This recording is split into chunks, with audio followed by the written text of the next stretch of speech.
The text message stared back at me from my phone screen, each word another twist of the knife. Hey mom, change of plans. Having Thanksgiving at Diane's this year. She's doing this whole traditional spread with all dad's favorites. Maybe we can do lunch that weekend.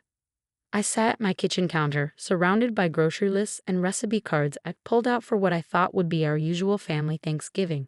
25 years of hosting, of perfecting my cranberry sauce recipe, of watching my son Michael grow from a toddler who made hand turkey drawings to a man who carved the bird with his father, all erased by a single text.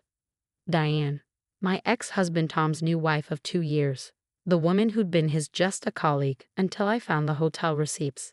The woman who was 15 years younger and apparently made better stuffing than me. Sure, honey. Whatever works best, I typed back, my fingers trembling slightly. Tell your father and Diane I hope they have a wonderful holiday. The response came quickly.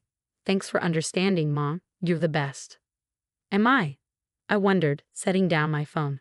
Because the best mothers probably don't feel this hollow inside when their children choose someone else. I started gathering up the recipe cards, years of Thanksgiving memories scattered across my counter. There was the sweet potato casserole recipe my grandmother had passed down, the green bean dish Michael had loved as a child, the perfect turkey basting instructions I'd finally mastered after a decade of trying. That's when I saw it, the corner of an old envelope peeking out from between the pages of my recipe binder. My heart stopped as I recognized Tom's handwriting on the front. Within minutes, I was in the attic, pulling down boxes I hadn't touched since the divorce. There, behind Christmas decorations and old photo albums, was the shoebox I'd forgotten about, the one filled with letters and cards from the early years of our marriage. My hands shook as I opened the first envelope. The letter inside was dated 15 years ago, when Tom had been working late at the office more and more frequently. My dearest, it began, but it wasn't addressed to me. As I read further, my throat tightened. This wasn't just any letter. It was part of a correspondence between Tom and Diane that had started long before I ever suspected anything. But these weren't love letters. These were business letters. Plans, strategies, discussions about the company Tom and I had built together from scratch. The one he'd managed to keep in the divorce by claiming he'd been the sole driving force behind its success. Once we implement the new structure, one letter read, we can start moving the assets. Sarah won't notice. She never checks the quarterly reports anyway. I felt sick.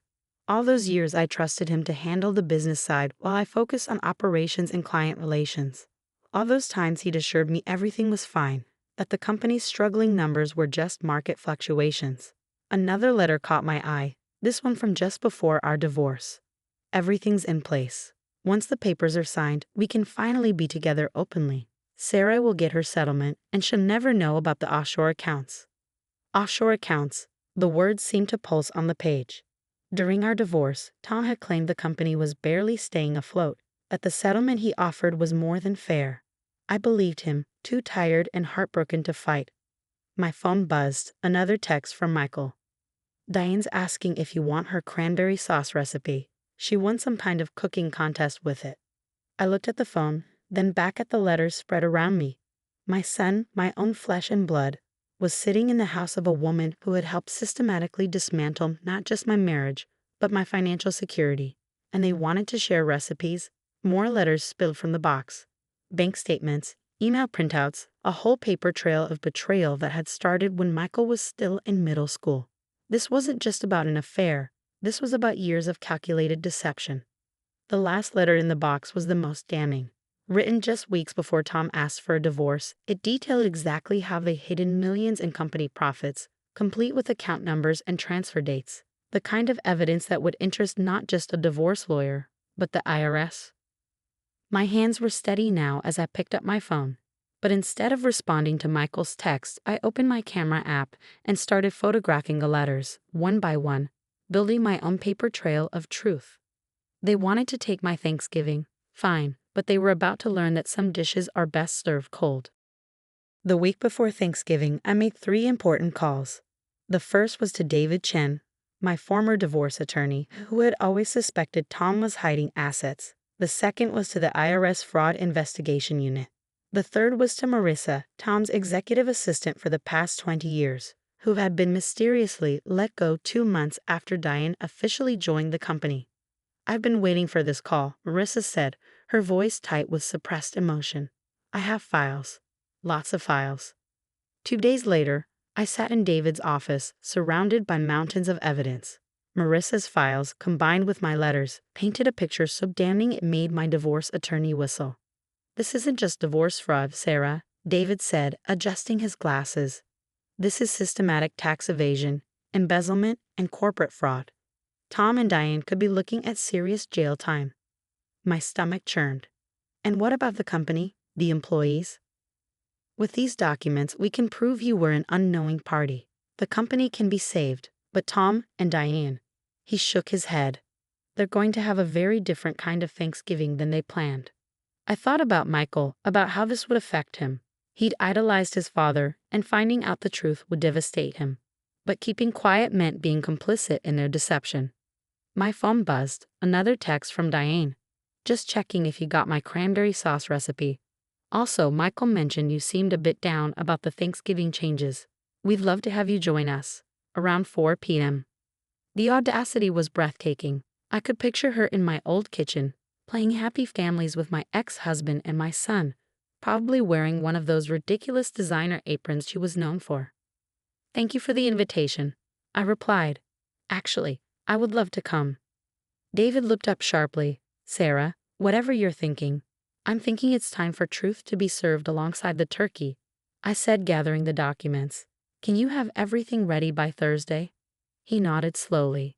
The IRS agents can be there within minutes if needed. But are you sure you want to do it this way? I wasn't sure of anything except that I couldn't let another holiday pass with this weight on my conscience. Michael deserved to know who his father and his stepmother really were. Thanksgiving Day arrived crisp and clear. I dressed carefully in the suit I used to wear to board meetings, back when I thought I was an equal partner in the company I helped build. In my briefcase were copies of every damning document, including photographs of the original letters. The drive to my old house was surreal. Diane had redecorated, of course. The elegant fall wreaths I used to make had been replaced by generic store-bought decorations. The garden I lovingly tended was now manicured into sterile perfection. Michael met me at the door, giving me a quick hug that smelled of his father's expensive cologne. Mom, you look different. Good different or bad different? I managed a smile. Just professional. I thought this was casual.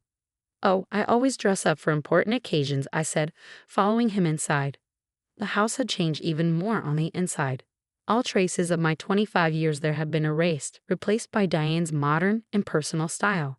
The only familiar thing was the smell of turkey, though even that seemed wrong somehow. Sarah, Diane's voice was honey-sweet as she emerged from the kitchen, wearing a pristine white apron that probably cost more than my entire outfit. We're so glad you could join us. Tom's just opening wine. My ex-husband appeared from the dining room, crystal wine glass in hand. He'd aged well, Dan him, his gray hair making him look distinguished rather than old. Sarah, this is unexpected. Is it? I set my briefcase down carefully. I thought families should be together on Thanksgiving. An uncomfortable silence fell. Michael looked between us, sensing the tension but not understanding its source. Well, Diane clapped her hands brightly. Dinner's almost ready. Sarah, would you like the grand tour? I've made some changes since you were last here. Actually, I said, reaching for my briefcase, I brought something I'd like to share first.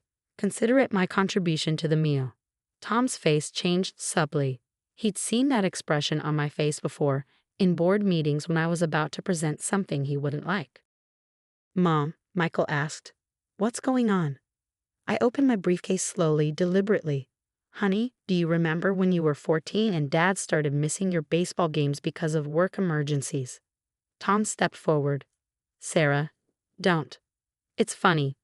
I continued, pulling out the first stack of documents. But according to these bank records, those emergencies usually involved 5-star hotels and jewelry store purchases.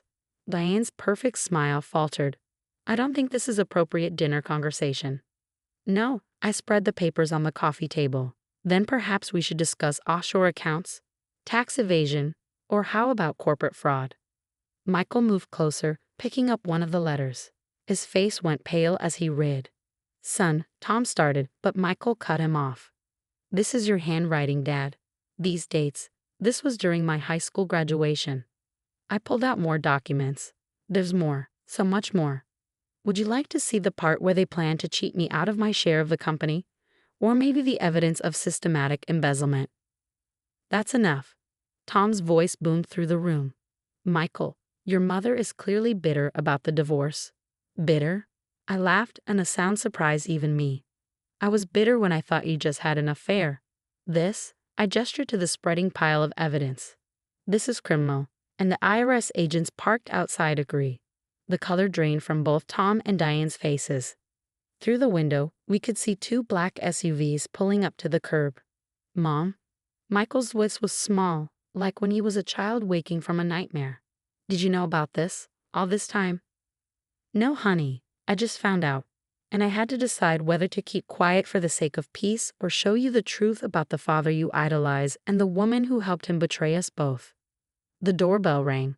Tom and Diane stood frozen, their perfect Thanksgiving imploding around them. I'll get it, I said, picking up my briefcase. Oh, and Diane? You can keep your cranberry sauce recipe. I prefer my dishes to served with a side of justice.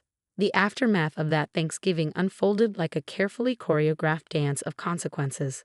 The IRS agents were professional and efficient, their badges glinting under the crystal chandelier Diane had installed to replace my mother's antique light fixture.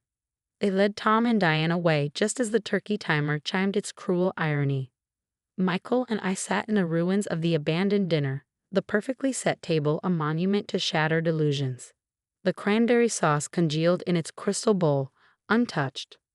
All those business trips, he said quietly, pushing mashed potatoes around his plate. All those times he said he was working late to secure our future. He was securing something, I replied, just not what we thought. The following weeks brought a tsunami of revelations. The company's board of directors held emergency meetings. Old employees came forward with more evidence. Marissa testified about years of doctored books and suspicious wire transfers. The scandal made local headlines, then national ones. Tom and Diane took plea deals. My ex-husband would serve 5 years, his younger wife 3. The offshore accounts were frozen, their assets seized. The company I'd helped build teetered on the brink of collapse until I stepped back in, armed with both legal authority and 2 decades of operational knowledge. Why didn't you expose them sooner? Michael asked one evening as we sorted through boxes of company documents in my dining room. Why wait until Thanksgiving? I set down the file I was reviewing. Because some lessons need to be learned at the family table. Your father spent years serving up lies. It was fitting that truth became the final course. Christmas approached, and with it came change. The company stabilized under new leadership. Mine. Michael, after some soul-searching, decided to join the business, but this time with full transparency and quarterly audits. The last piece of mail I received from prison was a letter from Diane. Inside was her famous cranberry sauce recipe, along with a note. I really did win a cooking contest with this. It was the only truth I told. I pinned the recipe to my bulletin board, not to use it, but as a reminder that sometimes the prettiest packages contain the sorest truths. The following Thanksgiving, Michael and I hosted a different kind of dinner. We invited the company employees who'd lost bonuses due to Tom's fraud, the accountants who'd helped uncover the scheme, and Marissa, who'd been reinstated with a promotion. As I watched my son carve the turkey, I realized that sometimes losing a false family makes room for a real one to grow. The cranberry sauce was my grandmother's recipe, tart and sweet and honest. Mom, Michael said, raising his glass, I'd like to make a toast. The room quieted. To truth at the table, he said, and to the strongest woman I know, who taught me that real family isn't about keeping up appearances, it's about keeping up principles. I looked around our mismatched family of survivors and truth-tellers and felt truly thankful for the first time in years. Later that night, as I was cleaning up, I found a new text message from an unknown number. Tom's prison account. The food here is terrible. Happy Thanksgiving. I smiled, deleted the message without responding, and went back to my kitchen, where the leftover turkey sandwiches were a tradition I'd never let anyone steal again. Some people say revenge is a dish best served cold. But I've learned it's best served with truth, justice, and yes, homemade cranberry sauce. Just don't ask me for the recipe. Unlike some people, I prefer to keep my secrets legal.